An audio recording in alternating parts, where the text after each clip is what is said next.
sumusunod na programa ay rated G. Ito ay pwede sa lahat ng manonood.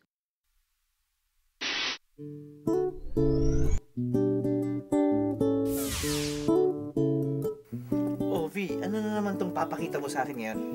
Tungkol to sa pagong at sa matching. Ah! Gusto mo ba ipakita ko sa'yo? Oh, sige, sige. Noong unang panahon ay may isang pagong at isang matching.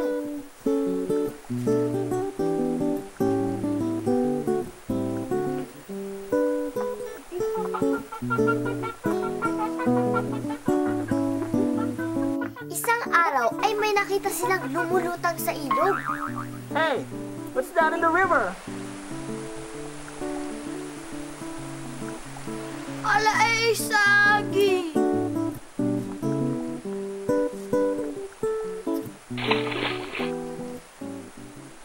Exciting!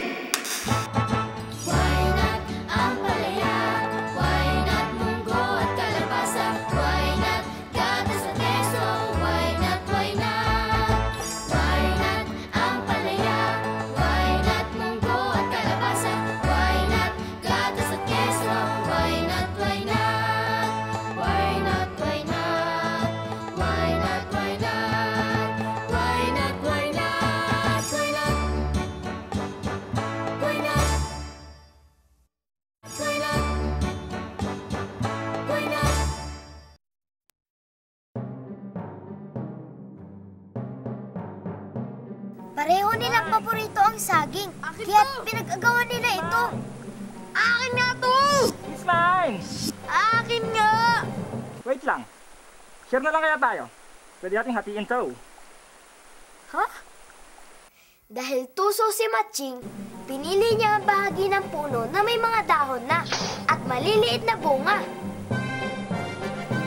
Akin to. Mas madali itong tutubo. May kaunti ng bunga. Napunta kay Pagong ang bahagi na may ugat. Itinanim nila ang kanya-kanyang bahagi ng saging. Di naglaon, namatay ang puno ni Matching. Samantalang ang kay Pagong naman ay lumaki at nagkabunga.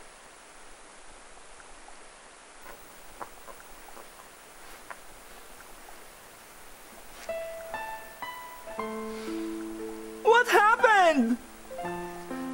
My banana is alive!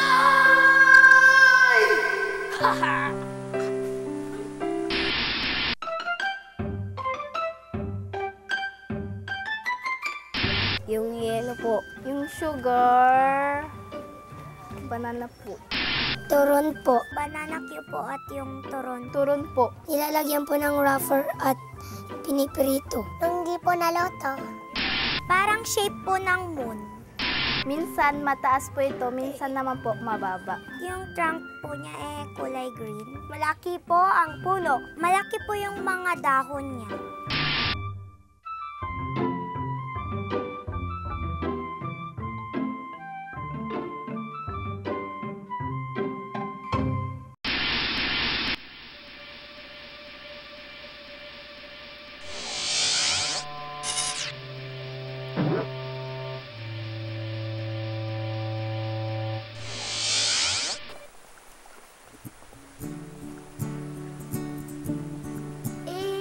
Pagong, congratulations po sa pagpapatubo ninyo sa puno ng saging. Thanks, B. Bakit nga po pala hindi tumubo ang puno ni Matching? Meron ng konting bunga, meron pang dahon. Samantalang sa inyo, wala nga dahon, tumubo. Ganito kasi talaga ang puno ng saging. Ang ibabang bahagi talaga ang tumutubo. At ang taas naman, hindi tumutubo. Dahil wala naman dito ang ugat. At yun ang natuklasan ni Matching. Bakit niyo po ba pinag-aagawan ng saging? Ba't niyo po ito gustong-gusto? Sweet, matamis. At tuwing kumakain ako ng saging, para bang, iwan ko ba? Parang nakakaramdam ako ng sigla. I feel alive! Nakapagpapasigla pala ng pakiramdam ang saging? Nakakaramdam tayo ng sigla kapag kumain ng saging. Dahil ito hitik sa starch, isang uri ng carbohydrates. Alam natin na ang carbohydrates ay nagbibigay ng enerhiya. Kapag nahinog ang saging, ang starch nito ay nagiging sugar, kaya ito nagiging matamis. Katulad ng starch, ang sugar ay nagbibigay din ng enerhiya sa ating katawan. Tama yun! Sugar at starch, siksik sa enerhiya. Mabagal man akong kumilos, matagal naman ako bago maubusan ng lakas. Dahil sa saging! Alam niyo ba ang tawag sa iba't ibang klase ng saging? Natundan! Lakatan! Senyorita! Saba! Cavendish! Bonggolan! Gloria! Ulitin nga natin. Natundan! Lakatan! Senyorita! Saba! Cavendish! Bonggolan! Gloria! Ang saging ay isa sa paborito nating panghimagas o pangmerienda. Pwede itong ilaga, ihawin, prituhin, gawing minatamis, maruya, turon, banana chips, o sangkap sa halo-halo. Pwede din itong sangkap sa banana bread, cake, at muffins. Bukod rito, ang saba ay masarap isahog sa putsero. At ang puso ng saging ay pwedeng gawing ginataan o kilawin. Ang saging ay pinakamalaking halaman na namumulaklak. Dahil malaki ito, napapagkamalan nitong puno. Ang tawag nga natin dito ay puno ng saging. Pero sa katunayan, ito ay isang herbaceous plant. Ang herbaceous plants ay mga halamang ang katawan at mga tangkay ay hindi kahoy, kundi malambot at karaniway kulay berde. Ang mga katawan, dahon at tangkay nito ay karaniwan ding namamatay matapos mamunga ang halaman. Ngunit may naiiwan na parte ng halaman sa ilalim ng lupa kung saan tumutubo ang bagong tangkay. Paikot ang tubo ng mga dahon ng saging mula sa tangkay nito. Karaniwang mas matangkad kaysa sa tao ang haba ng dahon nito. Ang isang tangkay o stem ng saging ay nagkakaroon ng mga bulaklak. Karaniwan, ang isa rito ay nagiging inflorescence o yung tinatawag nating puso. Ording puso kasi ito. Pero may mga pagkakataong dalawa o mas marami pang nagiging puso ng isang saging. Mula sa puso, uusbong ang mga bunga. Isang buwig ang lumalabas mula sa isang puso. Ang isang buwig naman ay binubuo ng mga piling. Ang piling ang karaniwang binibili natin sa palengke o tindahan. Fingers ang tawag sa Ingles sa bawat isang saging sa piling. Obvious naman kung bakit, di ba? Kapag namunga na ang isang tangkay ng saging, magsisimula na itong mamatay. Pero wag ka! Ang bawat tangkay ng saging ay tinutubuan ng mas maliliit pang tangkay sa tabi nito. Tawag dito ay suckers o shoots. Lalaki din ang mga ito at mamumunga. Kaya tuloy-tuloy ang pagtubo ng puno ng saging.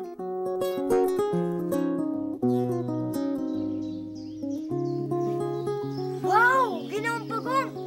Ano na po ang nangyari sa puno ng saging na tinanim nyo? Aba, tingnan nyo! Dumami na sila! Di lang isa, kundi meron na rin akong plantasyon! Plantasyon? Paano nangyari yun? Hindi lang pagkain ang ibinibigay sa atin ng puno ng saging. Tulad ng puno ng niyog, ay nagagamit natin sa iba't ibang bagay ang mga bahagi nito. Ano nga ba ang gamit natin sa halimbawa, dahon ng saging? Pangbalot ng suman. Ginagamit bilang plato. Biodegradable pa. Pinanlalatag sa kama ng may sakit para di magkaroon ng sugat o bed sores. Pambalot ng kanin. Panlatag sa plansahan. Pagsabing sa bibingka. Pwede ring payong. Ang saha naman. Gamit sa dekorasyon. Ginagawang papel. Ginagawang tela. Bilib kami sa paraan ng paghahanda at iba pang gamit ng saging. Aba, hindi lang masarap kainin ng saging. Marami din itong magagandang epekto sa ating kalusugan. Talaga? Katulad ng iba pang prutas at gulay, kapag madalas tayong kumakain ng saging ay maaaring napoprotektahan tayo laban sa colorectal cancer o cancer sa bituka. May mga pag-aaral din na nagsasabing na poproteksyonan ng saging ang mga kababaihan laban sa breast cancer o cancer sa dibdib. Bukod dito, ang saging ay may vitamin B6, vitamin C at manganese. Mataas ang potassium content ng saging na tumutulong sa electrolyte balance ng ating katawan. Electrolyte balance? Ano po yun? Ang electrolytes kasama ng potassium ay mga mineral sa loob ng katawan na matatagpuan sa dugo at body fluids. Pinapanatili ng electrolytes ang tamang dami ng tubig sa dugo, cells, tissues at space sa pagitan nito. Kailangang balanse ang dami ng electrolytes sa loob at labas ng cells para maging maayos ang takbo ng ating mga muscle, ng puso, ng paggamit natin ng fluids at ng ating pag-iisip. Ang potassium din ay tumutulong sa pag-maintain ng normal blood pressure. Kapag sapat ang potassium sa ating diet, ay nakatutulong sa pag-iwas sa stroke. Ang potassium din ay kailangan para ma-release ang energy mula sa pagkain. Dahil may potassium ang saging, nakatutulong ito na balansihin ang nauubos na potassium sa ating katawan kapag tayo ay nag-ehersisyo, gumagawa ng mabibigat na trabaho, umiihi at dumudumi. Kaya pala maganda ang saging para sa mga nag-exercise. Tama yun, V. At isa pa, pinararami ng saging ang dopamine, isang neurotransmitter para maging maayos ang takbo ng ating central nervous system. Marunong ba kayong pumili ng saging? Tiyaking makinis ang balat ng saging at walang mga bahaging bulok. Dapat ay medyo malambot ang saging kapag pinisil. Huwag piliin ang masyadong malambot na saging. Di na ito gaanong masarap. Hindi rin ito masarap kung medyo hilaw pa dahil ito ay mapakla. Karaniwan sa saging ay dilaw kapag hinog, pero merong saging na green pa rin kahit hinog na. Kung gusto nyo nang kainin agad ang saging, piliin ang kulay dilaw. Kung hindi pa naman kakainin, pwede naman itong itabi hanggang sa mahinog. Madali lang itabi sa bahay ang biniling saging. Hindi ito kailangang ilagay sa refrigerator. Pero kung nais nating tumagal ang freshness nito, ay pwede itong ilagay sa refrigerator. Saging? Nire-ref? Oo, hindi mag-iiba ang lasa dito. Pero bahagyang iitim ang balat nito. Tandaan lang na huwag painitan o huwag hahayaang mabilad sa araw. Kasi mabilis magiging sugar ang starch sa saging. So sobrang pagkahinog nito, magiging malata at hindi na masarap kainin. Ang saging na sobrang hinog ay maaaring isang cup sa bread, cakes, at iba pang baked goodies.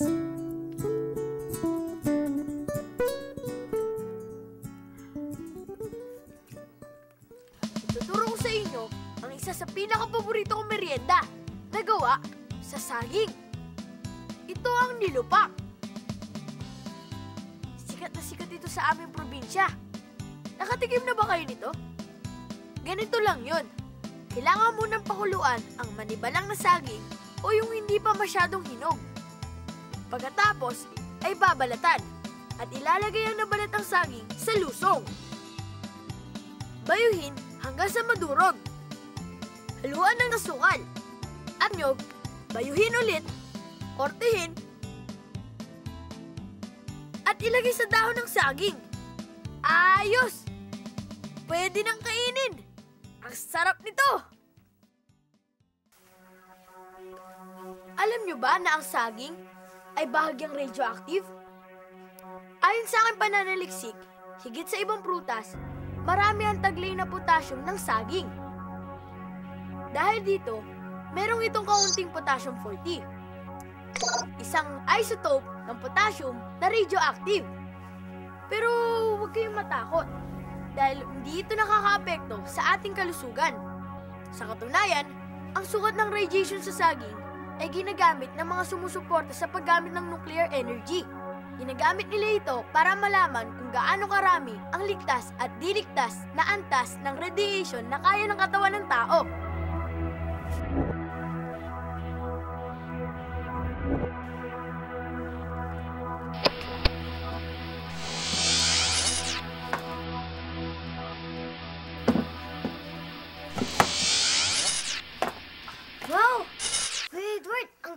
natutunan tungkol sa saging. Oo nga, hindi lang pala simpleng panghimagas o pangmerienda ang saging. Bukod sa masarap to, nakakapagbigay pa ng enerhiya at tumutulong sa pag-iwas ng kanser. Lalong-lalo na kasabay ng sari-saring masustansyang pagkain na kakainin natin araw-araw. Ginoong Pagong, alam ko pong maswerte kayo sa saging. Pero, paano na po ngayon si Ginoong Matching? Wala na po siya makain? Aba, hindi. Tignan niyo. Araw-araw, wag labis at wag kulang. Masustansya at kumpleto, ito ang sikreto. Ito ang Noong marami na akong puno na saging, ginawa ko ng si Matching nakasosyo bilang isang tagapitas ng mga saging. Pwedeng sharing, di ba? dulot sa atin ng pagkaiwas. Cut! Good take! Healthy lifestyle at ehersisyo. Why not ang palaya? Why not munggo at kalabasa? Why not gatas at keso? Why not, why not, why not?